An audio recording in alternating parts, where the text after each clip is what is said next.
bait mo naman, naglilibre ka ng ice candy. Pinakaw po ng viewers ko. Ah, pinakayaw. Di ba ikaw nagbigay sa akin ng mga candy bilog? Apo. Masarap po ba yung candy nun? Ice. Ginasab nung apo ko eh. 4, 5,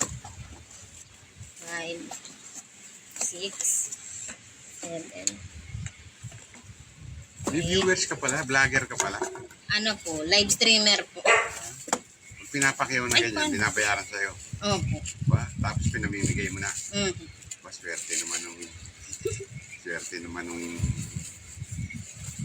mabibigyan mo yan. Yung mga PWD, Opo. yan ang binibigyan mo. Yung mga walang trabaho. Kung sino pa yung makita. Sino makita? Wala po kasi katao-tao. Paano kung makita mo si Henry C, bibigyan mo? Patay na po yun. Oh, patay na ba? Patay na ba? Silusyutan na lang. Ayan.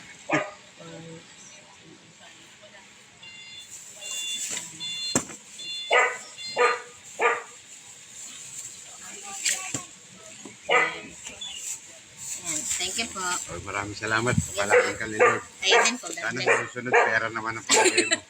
Pag yumaman na po. May asawa ka pa. Opo. Ha? Meron po. Buti mo nagsiselos sa asawa mo. Sige pa. Paano kung maligawan ka ng binata? Ay. Sige po. Ano po? Madel po. Madel. Ha? Madel po. Middle? Madel. Madel? Apo. Sige po. Kayo din po. Ingat.